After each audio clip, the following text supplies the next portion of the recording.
오늘 마태복음 16장 13절부터 24절까지의 말씀을 가지고 너희는 나를 누구나 아느냐라는 제목으로 하나님 말씀을 함께 묵상합니다.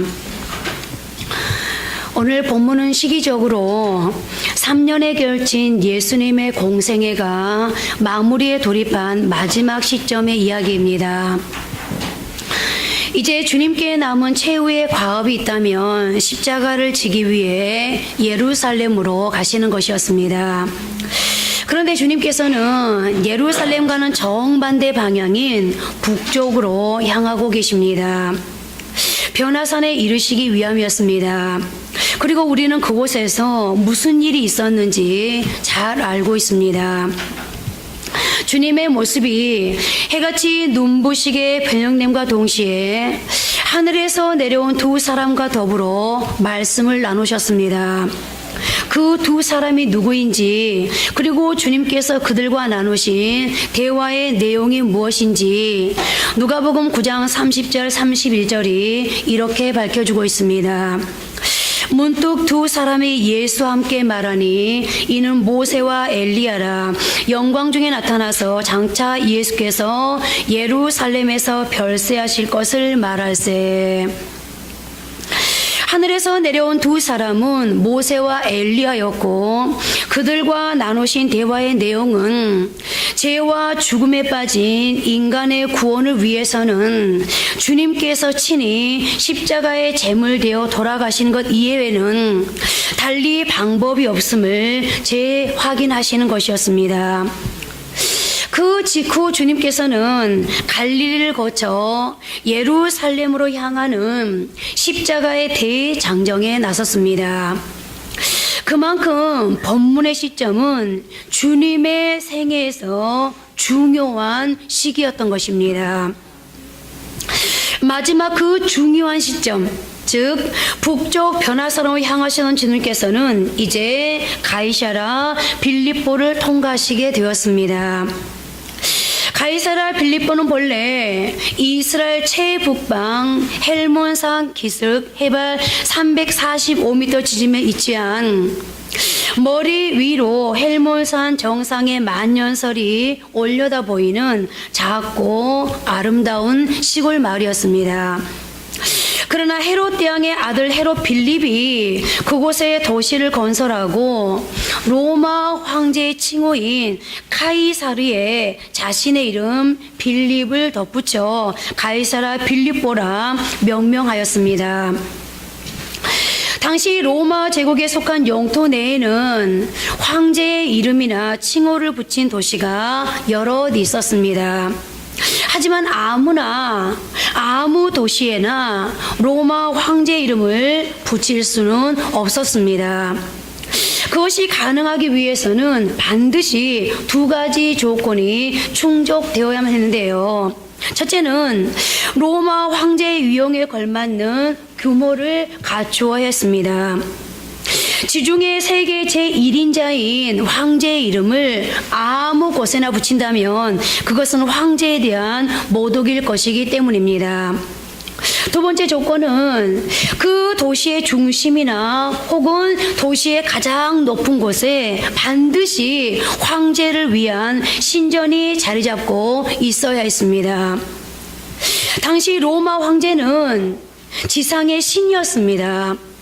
명목상 신이 아니라 신전에서 인간의 경배를 받는 실질적인 신으로 군림하고 있었습니다. 그러므로 분봉한 헤롯 빌립이 건설한 도시에 황제의 칭호가 붙었다는 것은 바로 이 두 조건이 충족되었음을 의미하고 있는 것입니다. 그러니까 가이사랴 빌립보는 한마디로 황제의 신전이 인간을 압도하는 황제의 도시인 것입니다. 그 황제의 도시에 지금 주님 일행이 나타났습니다. 황제의 도시 사람들에 비해 갈릴리 빈민 출신인 주님 일행의 행색은 유행이나 세련과는 전혀 동떨어진 마치 거지처럼 옹색했을 것입니다. 그러므로 우리가 쉽게 짐작할 수 있는 것은 주님보다도 로마 황제 신전의 문지기가 훨씬 더 값진 옷을 입고 있었을 것이라는 점입니다. 그처럼 초라한 모습의 주님께서 바로 그곳에서 제자들에게 세상 사람들이 주님 자신을 누구라 여기고 있는지를 물으셨습니다. 이 질문은 황량한 벌판에서 던져진 질문이 아니었습니다. 황제의 신전이 인간을 압도하는 황제의 도시에서 던져진 질문이었는데요. 그렇다면 주님은 왜 하필이면 가이사랴 빌립보에서 이런 질문을 제자들에게 던지고 있는 걸까요? 당시 로마 제국이 추구하고 또 자랑하다는 것은 세 가지였습니다. 첫째, 힘이었습니다. 권력, 군사력, 경제력. 이 절대적인 힘을 가시하기 위해 그들은 도시나 건물을 세울 때면 을의 웅장한 석재와 화려한 대리석을 동원했습니다. 그리고 둘째는 지식이었습니다. 그들은 자신들의 높은 학문을 자랑하기 위하여 도시마다 대형 도서관을 건립하였고 가정마다 서재의 크기를 경쟁하였습니다. 셋째는 인간 육체의 아름다움이었습니다. 그래서 그들은 시가지는 물론이요, 집안 곳곳에 아름다운 몸매를 지닌 여인상과 우람한 근육의 남자 조각상을 즐비하게 세워놓았습니다. 그렇다면 우리는 이와 같은 로마의 도시 장관을 충분히 상상할 수 있습니다.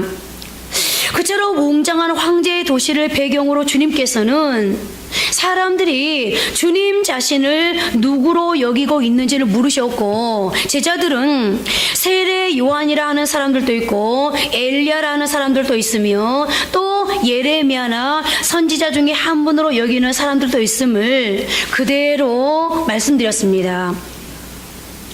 그리고 이것은 언뜻 주님에 대한 칭송의 여론처럼 보입니다. 그러나 본문의 배경이 황제의 도시임을 감안하면 전혀 그렇지 않다는 사실을 알게 됩니다. 그러니까 세상 사람들 보기에 그처럼 초라한 행색의 예수님이라면 로마 황제처럼 신전에서 인간의 경배를 받는 신일 수는 없다는 것입니다. 그런 몰골이라면 고작 똑같은 모습으로 이 땅을 이미 거쳐간 유대 선지자 이상일 수는 없다는 의미였습니다. 주님께서 이번에는 제자들에게 너희는 나를 누구라 하느냐고 친히 물으셨습니다. 이 질문에 대해 베드로가 주저없이 대답했습니다. 주는 그리스도시요 살아계신 하나님의 아들이시니이다.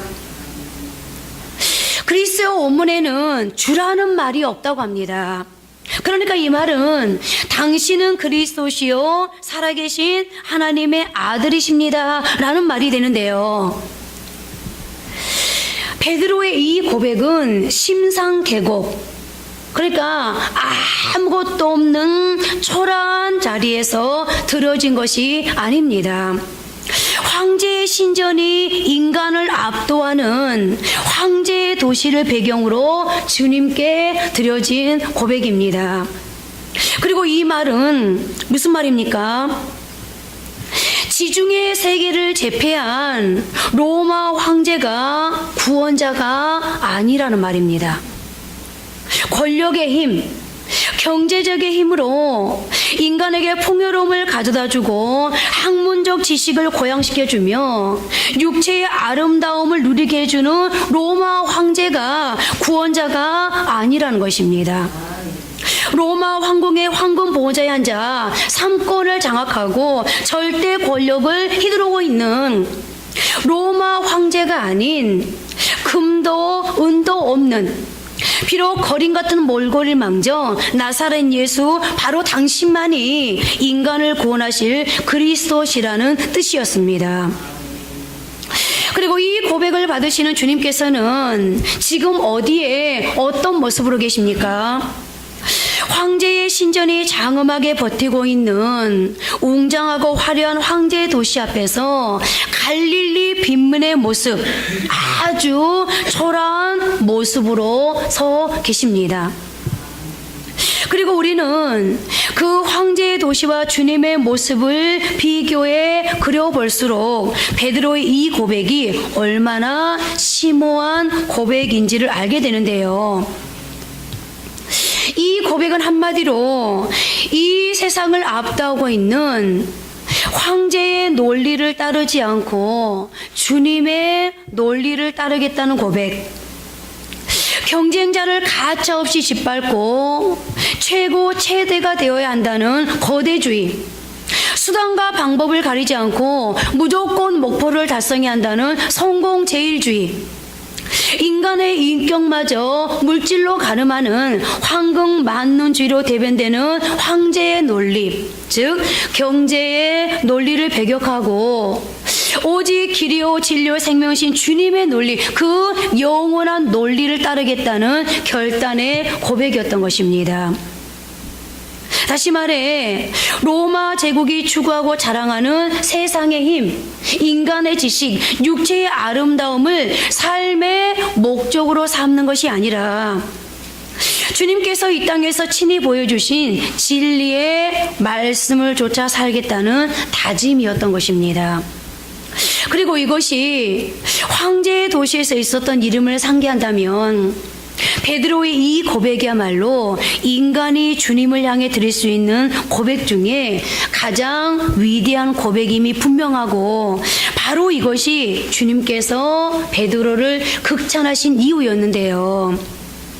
여러분, 이 땅의 모든 사람들이 권력, 경제력, 지식, 육체의 아름다움을 최고의 가치로 추구하고 바로 이 화려한 세상 속에서 별 힘이 없는 것 같고 실패자인 것 같은 초라한 주님의 십자가 앞에 주님만이 나의 구원이십니다라는 고백을 오늘 우리는 과연 할 수 있을까요? 이제 베드로의 이 고백을 들은 주님이 베드로에게 어떻게 하시는지를 보십시오. 주님은 베드로에게 세 가지를 약속하십니다. 첫째, 반석과도 같은 베드로의 신앙 고백이 위해 주님의 교회를 세우시겠다고 천명하십니다. 둘째, 주님이 세우신 그 교회를 음부의 권세, 즉 사망의 권세, 사탄의 권세가 결코 이기지 못할 것임을 천명하셨고, 셋째로는 땅에서 무엇이든지 메고 푸는 대로 하늘에서도 그대로 될 것임을 약속하셨습니다. 한마디로 응답해 주시겠다는 말씀이었습니다.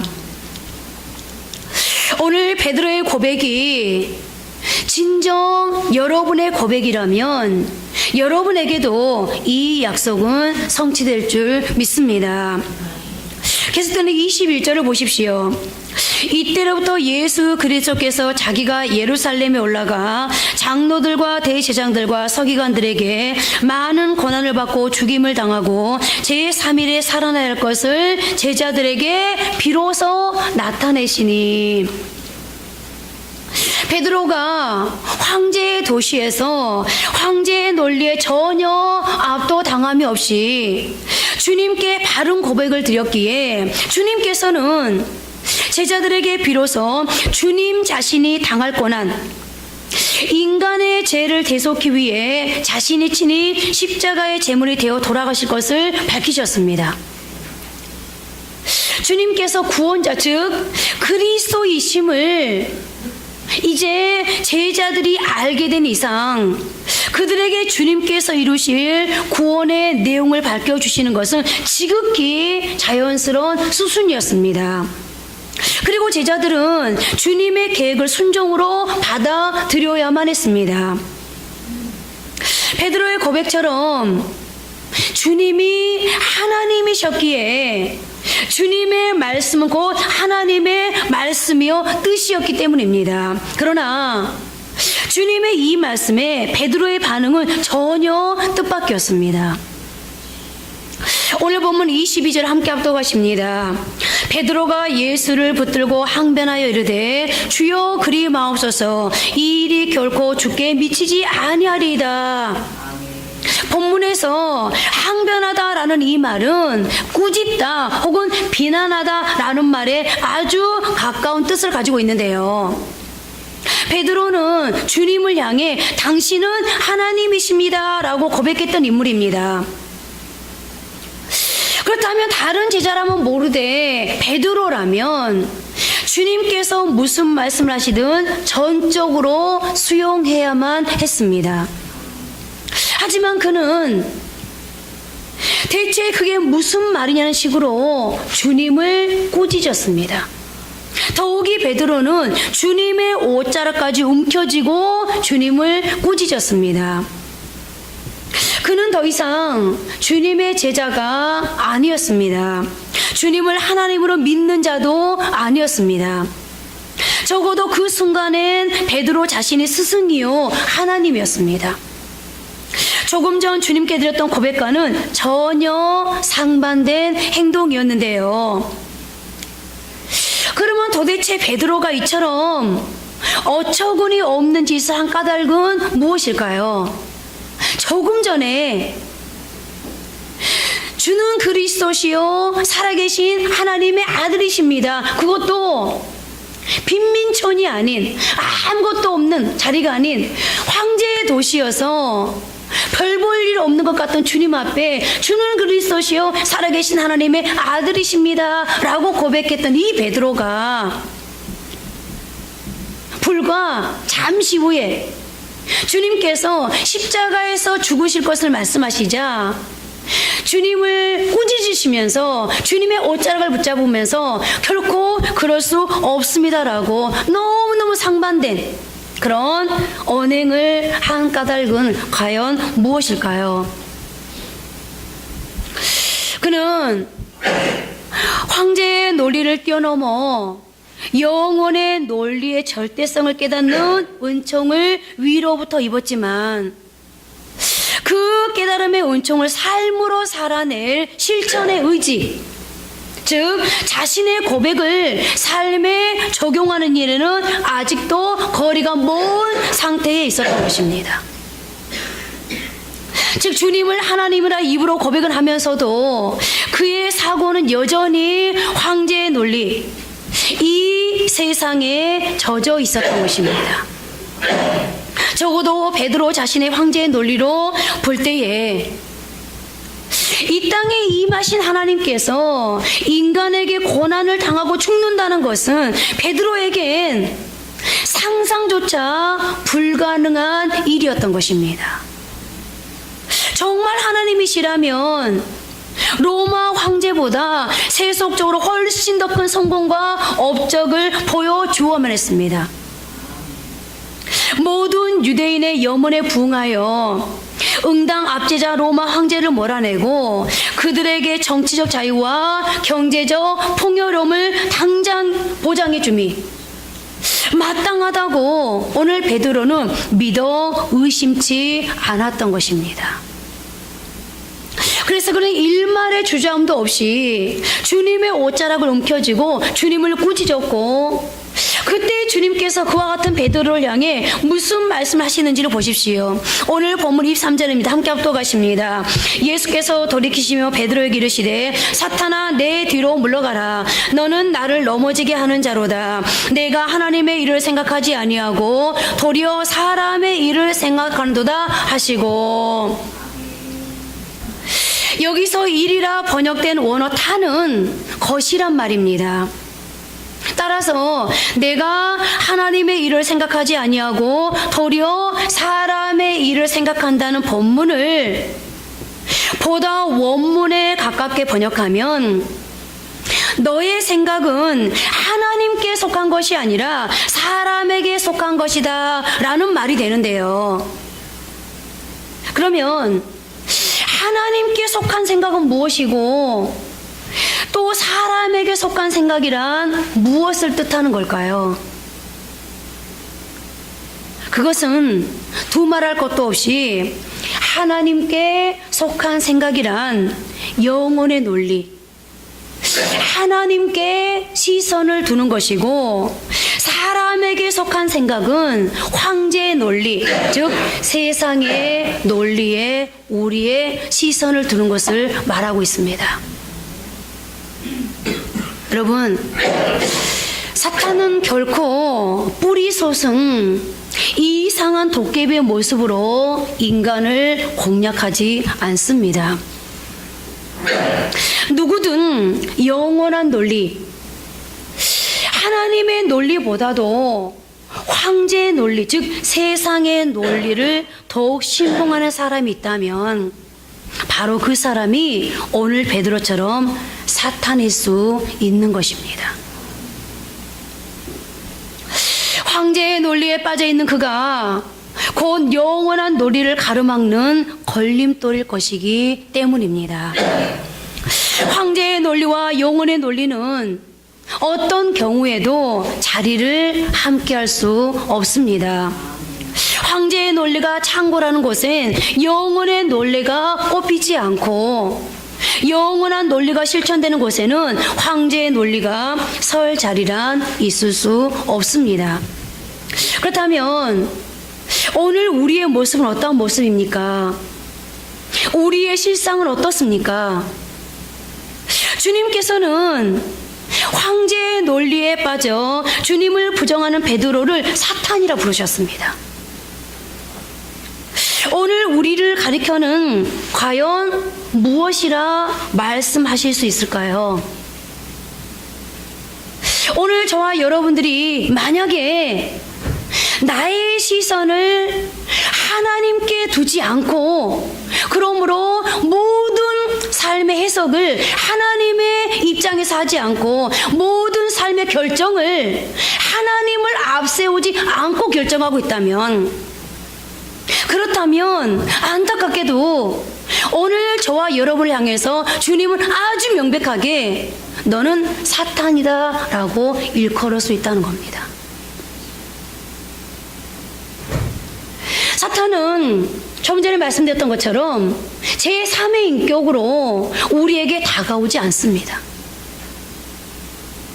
사탄은 오히려 나를 통해서 나의 삶 현장에 나타날 수 있다는 건데요. 오늘 입으로는 영혼의 논리를 노래하면서도 황제의 논리 속에서 허우적거리는 베드로를 주님께서는 사탄이라고 질타하셨습니다. 그러나 주님께서는 그런 베드로를 향해서 또 한 번의 사랑의 잣대를 들이대십니다. 사탄이라 질타하는 것만으로 그치시지 않고 사랑의 주님께서는 앞으로 사탄이라 주님께로부터 질타받은 이 베드로가 어떻게 해야 할 것인지, 그 사탄에게서 벗어날 수 있는 길은 어떤 것인지 새로운 삶의 지침을 동시에 주셨는데, 주님의 영원한 논리를 따르기 위해서는 먼저 자기를 부인하고 자기 십자가를 져야 한다는 것이었습니다. 그렇다면 여러분, 과감하게 사탄이라고, 지금 너의 시선은 하나님께 있는 것이 아니라 세상에 있구나, 네가 지금 신앙 고백하는 모든 신앙의 토대는 하나님이 아니라, 말씀이 아니라 세상에 있구나 라고 주님께서 판단하시고, 그런 베드로를 향해서 사탄이라고 말씀하셨던 주님께서 네가 그 자리에서, 그 상황에서, 그리고 네가 처음으로 고백했던 그 신앙을 지켜가기 위해서는 반드시 이 조건이 따라야 된다 라고 말씀하시면서 뭐라고 말씀하셨습니까? 너의 십자가를 지고 네 자신을 부인하라 라고 말씀하셨습니다. 그렇다면 여러분, 자기 부인이란 과연 무엇을 의미하는 걸까요? 오늘 본문 24절입니다. 함께 합독하십니다.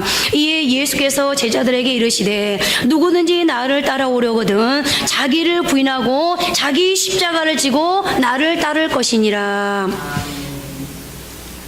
2000여 년 전 로마의 지배하에 있던 유대인들은 사형을 선고받은 죄수는 자신의 형틀인 십자가를 스스로 지고 사형장으로 가야 함을 알고 있었고, 따라서 제자들은 자기 십자가를 지라는 말씀 의미를 잘 알았을 것입니다. 사형수는 자기가 메고 가는 십자가 형틀 위에 못 박혀 사형당합니다. 따라서 사형수가 지고 가는 십자가의 의미는 그때까지 그릇 살아온 사형수 자기 삶의 총체적 부인이라 할 수 있고, 그런 의미에서 주님께서 말씀하신 자기 부인과 자기 십자가는 동전의 양면과도 같아서 자기 십자가란 자기 부인의 또 다른 표현이라 할 수 있습니다. 그러니까 자기 부인 없이는 십자가를 질 수 없고, 또 자기 십자가에 충실하다는 것은 이미 자기 부인이 이루어졌음을 의미하는 것인데요. 우리는 자기 부인이란 말을 심심치 않게 사용하며 살아왔습니다. 그러나 자기 부인의 구체적 내용에 대해서는 가볍게 지나쳐 버리는 것 또한 사실이었습니다. 그렇다면 주님께서 제자들에게 명령하신 자기 십자가로 귀결되는 자기 부인이란 구체적으로 무엇을 의미하는 걸까요? 다시 말해, 참된 그리스도인이 되기 위해 우리가 적극적으로 부인해야 할 자기 부인이란 과연 무엇일까요? 첫째, 황제의 논리를 부인하는 것입니다. 시도 때도 없이 우리를 삼키려는 황제의 논리를 부인하지 않으면 안 된다는 것인데요. 이미 살펴본 것처럼 그토록 위대한 고백을 드렸던 베드로가 일순간 사탄으로 전락했던 건 역시 황제의 논리, 즉 세상의 논리에서 벗어나지 못한 까닭이었습니다. 우리는 사탄이 예수님을 시험했던 내용을 너무 잘 알고 있습니다. 사탄은 예수님의 가장 취약한 부분을 가지고 예수님을 시험해 왔습니다. 아니, 어쩌면 그것은 예수님에게만 취약한 부분이 아니라 이 땅을 살아가는 모든 인간에게 있어서 공통된 취약한 부분인지도 모르겠는데요. 예수님이 금식하고 있을 때 가장 배고픈 그 탐을 타서 돌이 떡덩이가 되게 하라 라고 시험합니다. 이것을 우리에게 적용해 보면, 우리가 물질로 가장 힘든 시간을 보내고 있을 때, 사업 문제, 취직 문제, 결혼 문제로 가장 큰 어려움을 당하고 삶이 궁색할 때, 그때 사탄은 하나님의 방법이 아닌 세상의 방법으로 수단과 방법을 가리지 말고 해결하라고 우리를 유혹합니다. 그 다음으로 사탄은 높은 곳에서 뛰어내리라고 유혹하면서 이 땅을 살아가는 모든 사람들이 가슴 한켠에 가지고 있는 그 유혹, 은근히 명예욕을 부추깁니다. 우리에게 이렇게 하면 또 저렇게 하면 성공할 수 있다고 유혹합니다. 그러나 두 번에 걸친 유혹에 실패하자 사탄이 마지막으로 주님께 던진 유혹의 덫은 더 아주 교묘한 것이었습니다. 이 땅을 살아가고 있는 모든 사람들이, 심지어는 하나님을 믿는다고 말하고 하나님을 주라고, 주인이라고, 하나님은 나의 구원자라고, 하나님이 내 인생을 책임져 주시는 분이라고 고백하는 그 사람까지도 은근히 마음속에 품고 있는 그 유혹, 천하만국과 그 영광을 주겠다는 것이었습니다. 쉽게 말하면 한 번만 하나님을 향해 눈 감고 자신이 하라는 대로 하면 잘 풀리는 복을 주겠다, 무엇이든지 원하는 대로 다 해주겠다, 그로 인해 세상을 누리는 복을 주겠다는 것입니다. 한마디로 황제의 논리를 섬기며 마음껏 욕망을 추구하라는 것인데요. 만약 오늘 저와 여러분에게 누군가로부터 이러한 제의가 들어온다면 어떻게 하시겠습니까?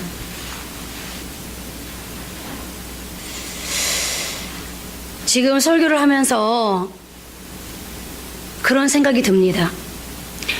지금까지 저와 여러분은요, 여기에 너무 많이 속았다는 거.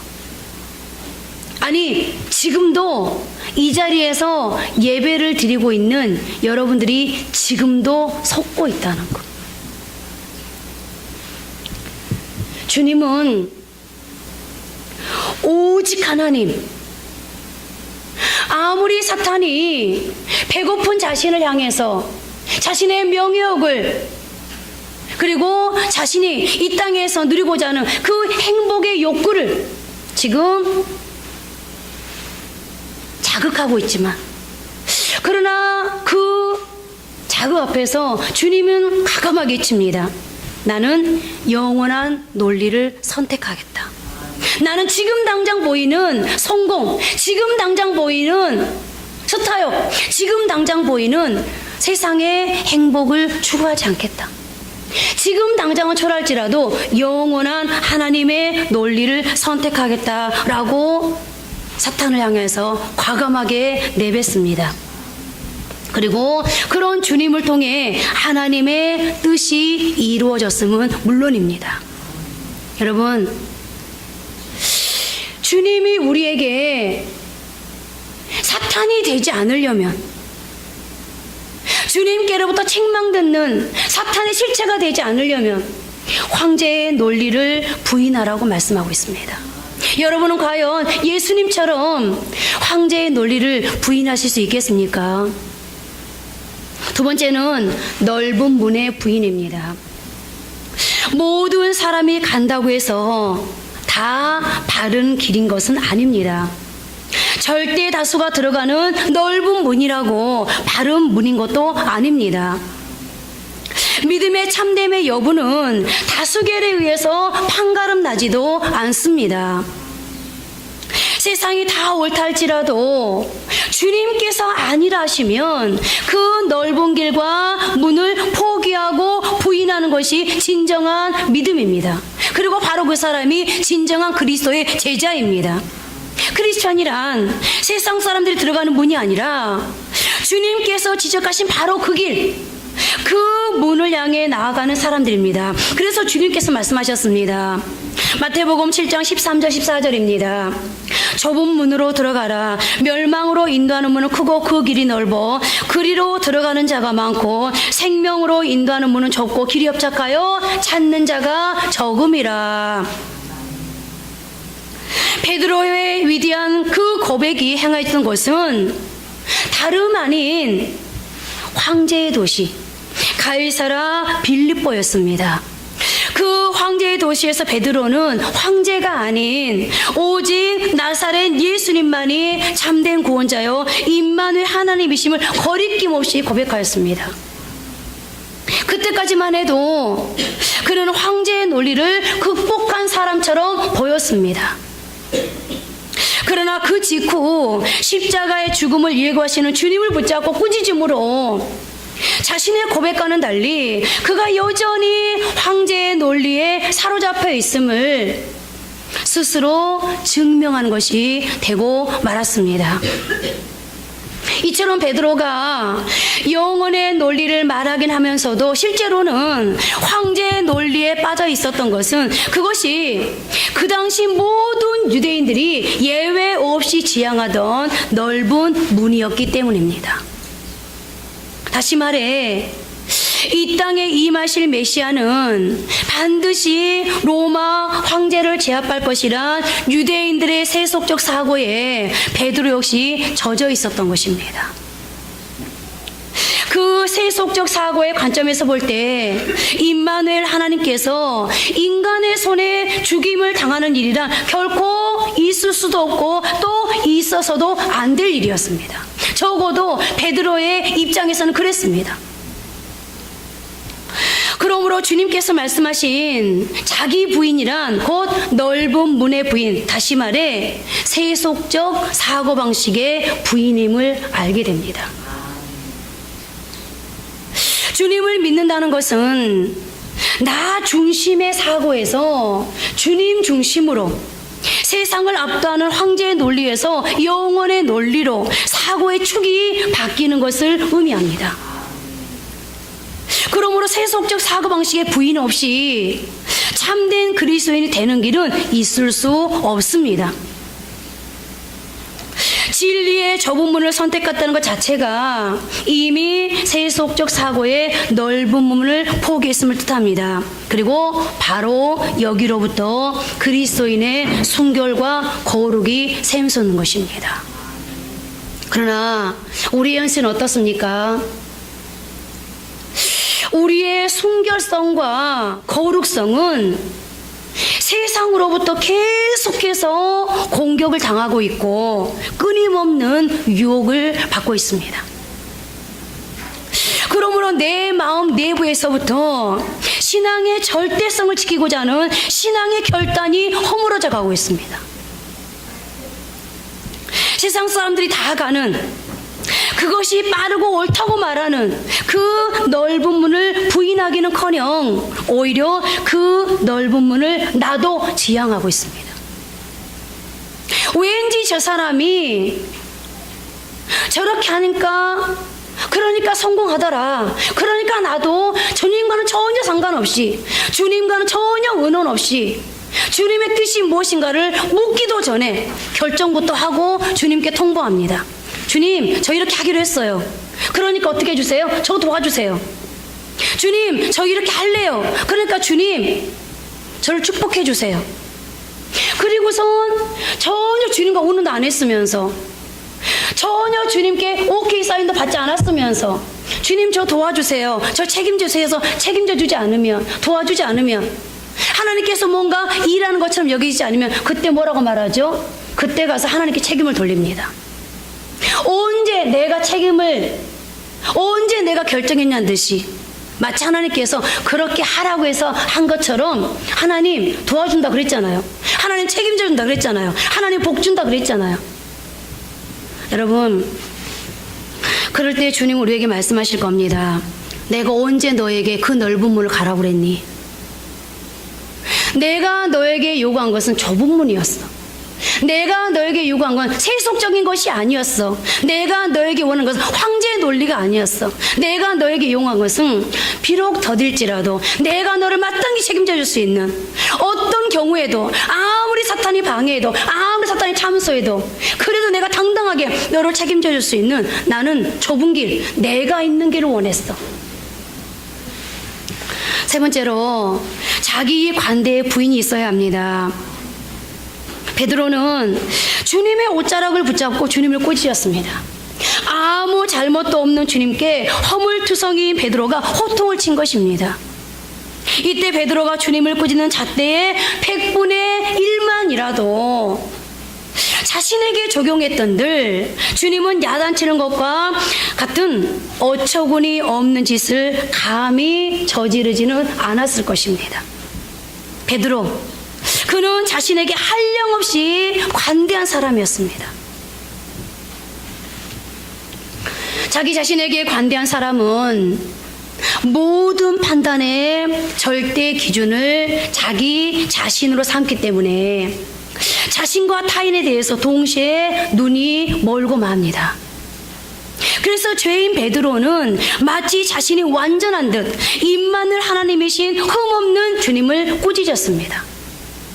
여기에서 우리는 주님께서 말씀하신 자기 부인의 세 번째 의미가 곧 자기 관대의 부인임을 깨닫게 됩니다. 마태복음 7장 4절 5절은 무엇을 말씀하고 있습니까? 함께 합독하십니다. 보라, 내 눈 속에 들보가 있는데 어찌 형제에게 말하기를 나로 내 눈 속에 있는 티를 빼게 하라 하겠느냐. 외식하는 자여, 먼저 내 눈 속에서 들보를 빼어라. 그 후에야 밝히 보고 형제의 눈 속에서 티를 빼리라. 주님의 이 말씀은 그리스도인들에게 자기 관대의 부인은 필수 불가결의 과정임을 일깨워주고 있습니다. 자기 관대의 부인 없이는 그 누구도 타인을 세우는 주님의 통로가 될 수 없음을 말씀하고 있습니다. 그렇습니다. 주님께 쓰임받는 사람, 주님께서 쓰시는 사람은 언제나 진리 안에서 자기 자신에게 엄격한 사람입니다. 그리고 타인에게는 관대한 사람입니다. 왜 그렇습니까? 바로 그 사람이 그리스도의 장성한 분량이 충만한 데까지 자랄 수 있기 때문입니다. 마지막 네 번째로 눈에 보이는 것의 부인입니다. 베드로가 순간에 자신의 고백을 뒤집을 수 있었던 그 근본 원인은 따지고 보면 그가 세상에 보이는 것에 집착하고 있었기 때문입니다. 다시 말씀드리면 그는 주님께서 예고하신 십자가의 고난, 즉 눈에 보이는 죽음의 얽매여 그 너머에 보이지 않는 영원한 부활을 보지 못했던 것입니다. 영혼을 보지 못하는 사람은 결국 보이는 목전의 것에 얽매일 수밖에 없고, 그런 사람의 행동은 자신의 고백과는 달리 보이지 않는 하나님을 수도 없이 부정하는 결과를 초래하게 마련입니다. 여러분, 삶이 그렇지 않습니까? 이 일의 배후에서 나를 위해서 일하고 계신 하나님의 섭리, 이 일을 겪고 나면 하나님이 내게 주고자 준비하는 그 축복의 수많은 것들, 이스라엘 백성들이 마라의 쓴물 앞에서 얼마나 많이 하나님을 원망하고 하나님 앞에 불평을 쏟아놓습니까? 그런데 이 마라의 쓴물이 지나고 나니까 하나님이 불과 몇 미터 안에 뭘 준비해놨습니까? 가장 완벽하고 가장 완전한 엘림을 준비해놓았습니다. 눈에 보이는 것, 지금 당장 내 눈에 보이는 것, 이것 때문에 우리는 수도 없이 우리 신앙의 고백을 뒤집습니다. 물론 이 세상에 살고 있는 모든 사람은 눈에 보이는 것 없이는 잠시도 삶을 영위할 수가 없습니다. 우리의 삶에 필수 불가결한 의식주는 모두 다 보이는 것들입니다. 그러나 눈에 보이는 것이란, 여러분, 이게 영원할 것 같지만 반드시 쇠퇴하고 끝내는 먼지로 화해버리고 마는 것들입니다. 그렇기에 보이는 것이란 그것이 무엇이든 우리 삶의 수단이요 도구일 뿐, 그 자체가 어떤 경우에도 목적일 수는 없습니다. 그러나 우리의 불행은 많은 사람들이 이 사실을 망각한 채 보이는 것을 섬기느라고 보이지 않는 하나님, 영혼을 상실하고 살아간다는 데 있습니다. 그러다 보니까 오늘도 놓치고 내일도 놓치고 이것도 놓치고 하나님의 축복도 놓치고 마는 겁니다. 오늘 우리 역시 신앙인임에도 이런 오류를 얼마든지 범하고 살아갈 수 있습니다. 어제는 하나님을 고백하고 오늘 당장 내 삶 속에 어떤 문제가 도래하면 이 문제에 집착하느라고, 이 문제를 뛰어넘어서 내게 섭내 주시고 일해 주시고 내게 축복해 주시고 오히려 이 상황을 통해서 하나님이 어떤 분인지를 체험하게 하실 그 하나님의 섭리를 우리가 망각하고 살아가는 겁니다. 여러분, 지금 당장에 보이는 어떤 화려한 것, 지금 당장에 보이는 성공, 지금 당장에 보이는 환난, 지금 당장에 보이는 역경, 지금 당장에 보이는 고난, 그것에 여러분 속지 마십시오. 사탄은 계속해서 우리에게 두 가지를 가져다 줍니다. 화려함을 가져다 주든지, 그래서 그 화려함을 계속 따라가게 하든지, 아니면 우리에게 고난을 주셔서 절망의 자리로 나락하게 하든지. 여러분들, 반드시 우리는 눈에 보이는 것을 부인할 수 있어야 합니다. 이제 말씀을 맺겠습니다. 황제의 논리, 세상의 논리가 판을 치는 가이사랴 빌립보에서 베드로는 영원한 논리의 가치를 깨닫는 은총을 입었지만 그 논리를 실천할 의지를 갖추지 못함으로 순식간에 사탄으로 전락하고 말았습니다. 그러나 주님은 사복음서의 결론장인 요한복음 21장에서 다시 황제의 바다 디베라로 베드로를 찾아와 주셨습니다. 그리고 또다시 황제의 그 바다에서 베드로에게 물으셨습니다. 너희는 나를 누구라 하느냐 물으셨던 주님이 이제는 베드로야, 내 눈에 보이는 이 모든 것들보다 나를 더 사랑하느냐. 그리고 베드로는 부활의 주님 앞에 내가 주님을 사랑하는 줄 주께서 아십니다 라고 대답합니다. 그리고 이 대답은 상황 따라 뒤집혔던 이전의 고백과는 달랐습니다. 주님, 이 세상에 아무리 황제의 논리가 판을 치는 욕망의 바다랄지라도, 그리고 이 세상 것 없이는 살 수 없는 그런 인생이랄지라도 저는 오직 주님의 영원한 논리만을 붙들고 그리고 그것을 반복하며 살아가겠습니다 라고 고백했습니다.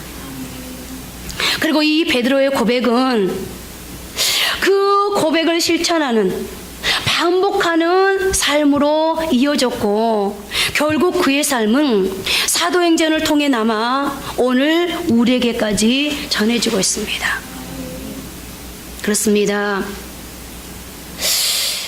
황제의 논리가 인간을 압도하는 가이사랴 빌립보와 같은 이 세상, 티베라 바다와 같은 욕망이 물결치는 이 자리에서 주님은 오늘 또 동일하게 우리 모두에게 묻고 계십니다.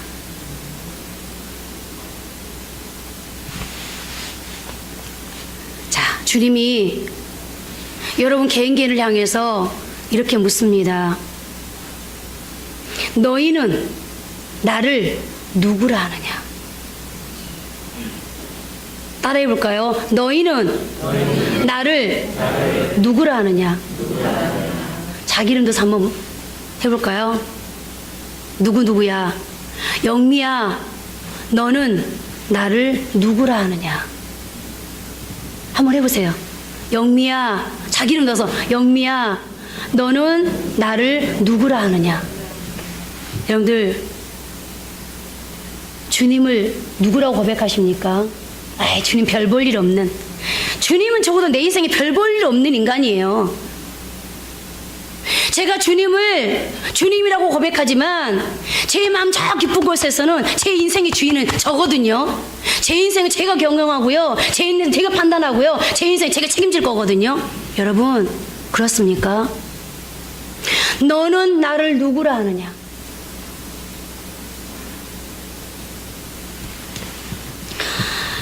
더불어 주님 묻습니다. 너는 오늘 이 세상, 이 모든 것들보다 나를 더 사랑하느냐? 여러분, 한 번 더 이렇게 따라해 볼까요? 제 이름을 넣어서 한번 해볼게요. 여러분 이름 넣으세요. 영미야 그러지 말고. 영미야, 너는 이 세상보다 너의 눈에 보이는 이 모든 것들보다 나를 더 사랑하느냐? 여러분들 얼굴을 보니까 뭐라 답했는지 조금 알 것 같아요. 애매한 얼굴. 어떤 분은 눈을 감고 아멘. 오늘 저와 여러분은 주님의 십자가 앞에, 이 질문 앞에 어떻게 답하실 수 있겠습니까? 만약에 베드로의 이 고백, 주는 그리스도시요 살아계신 하나님의 아들이십니다, 주는 황제의 논리가 판치는 로마의 황제보다, 아니 로마의 황제가 나의 구원자가 아니라 주님만이 나의 구원자이십니다. 주님만이 나의 주인이십니다. 주님만이 내 인생을 책임져 줄 수 있는 능력자이십니다 라는 고백이 여러분의 고백이라면, 이 모든 것들보다 나를 사랑하냐는 주님의 질문 앞에, 예 주님, 저는 세상의 것들도 물론 중요하지만 그러나 주님을 대신할 수는 없습니다. 나는 세상도 사랑하지만 저는 주님을 더 사랑합니다 라는 고백이 여러분들의 고백이라면 여러분들 앞으로도 계속해서 그렇게 살아가실 수 있겠습니까? 이제 여러분들의 대답은 삶으로 나타날 겁니다. 여러분들이 하나님을 날마다 높여드리면서 내 삶을 어떻게 해석하느냐, 내 삶에 주어진 이 상황을 누구로 인해서 무엇으로 인해서 결정하느냐, 그리고 나의 가는 걸음걸음을 누구와 함께 동행하느냐.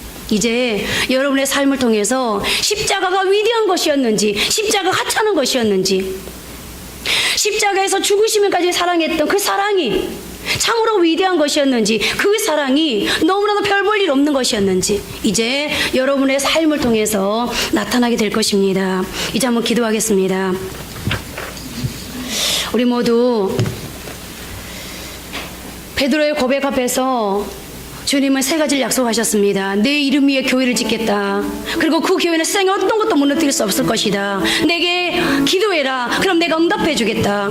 그런데 언제 그랬냐는 듯이 베드로의 고백은 뒤집혔습니다. 그러나 주님께서 또 한 번 베드로에게 찾아와 주셔서 또 한 번 말씀합니다. 자기를 부인하고 자기 십자가를 지고 나를 따를 것이니라. 자기 부인이 뭐라고 그랬습니까?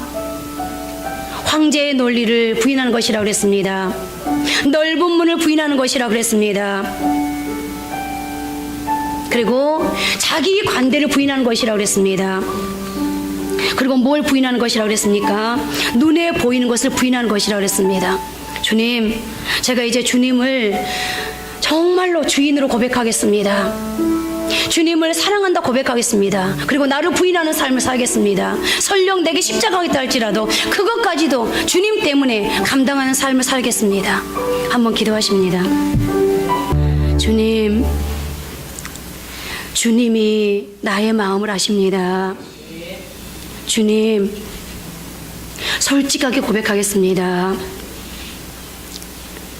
주님만이 나의 구원자입니다 라고 고백했습니다. 그런데 주님, 인생을 살아가면서 결정적인 순간에는 주님을 주인으로, 아버지 하나님, 주님을 내 인생을 경영하는, 전지하시고 전능하신 내 인생을 책임지는 분으로 인정하지 못했습니다. 그리고 맡겨드리지 못했습니다. 항상 내가 앞섰습니다. 주님, 주님을 사랑합니다.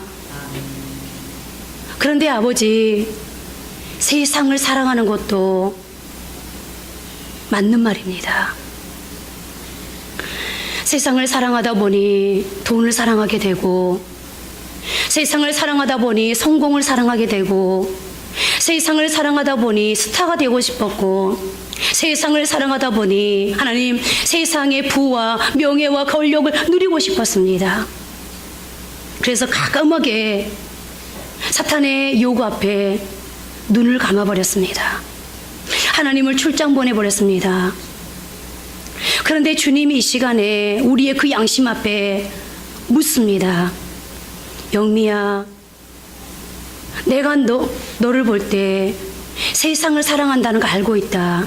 아니, 세상을 사랑할 수밖에 없다는 것도 내가 알고 있다. 그런데 사랑하는 딸아, 그 사랑하는 세상보다 나를 조금만 더 사랑할 수 있겠니? 주님, 주 앞에 고백합니다. 주님을 사랑합니다. 주님, 이제까지 주님의 이 질문 앞에 당당하게 답할 수 없었지만, 부끄러움으로 양심의 가책을 느끼면서 답할 수밖에 없었지만, 주님, 오늘 이 고백을 주 앞에 다시 한번 올려드리면서, 주여, 이제 삶으로 증명하겠습니다. 주님이 주인됨을, 주님을 더 사랑함을 이제 삶으로 증명하며 살아갈 수 있도록 주여 이전보다 더 많이 도와주옵소서. 주여 이전보다 더 많이 아버지 하나님 간섭해 주옵소서. 주여 이전보다 더 많이 축복해 주옵소서. 주여 이전보다 더 많이 전쟁에서 승리할 수 있도록 주께서 친히 이 전쟁터에 계시옵소서. 주님 앞서가시옵소서. 그러므로 이 고백을 삶으로 증명하여서 오늘 베드로를 극찬하시면서 베드로에게 내가 내 이름의 교회를 세우겠다, 내가 내 이름의 인생을 세우겠다. 그러나 그 세워진 인생은 아무리 사탄이 힘이 세다 할지라도, 아무리 사탄이 어떤 전략을 가지고 공략한다 할지라도 무너지지 않을 것이다. 내게 무엇을 구하든지 내가 응답해 주겠다. 주님, 이 축복을 주님께로 받는, 그러므로 복된 삶을 살아갈 수 있는 우리 모든 성도들이 되게 하옵소서. 하나님, 고난주간을 시작합니다. 이제 이 고난주간을 통하여서 하나님, 우리가 무엇을 배워야 되겠습니까? 자기 부인을 배울 수 있도록 주여 도와주시어서 하나님, 이 한 주간에 정말로 주님의 십자가 따로 나 따로, 주님의 부활 따로 나 따로, 주님의 죽음 따로 나 따로가 아니라 정말로 주님과 일치되는, 그러므로 부활이 나에게 일치되는 그런 귀한 축복을 맞이할 수 있도록 주여 도와주옵소서. 하나님께서 일주일을 승리할 수 있도록 도와주실 것을 믿고 예수님 이름으로 기도합니다. 아멘.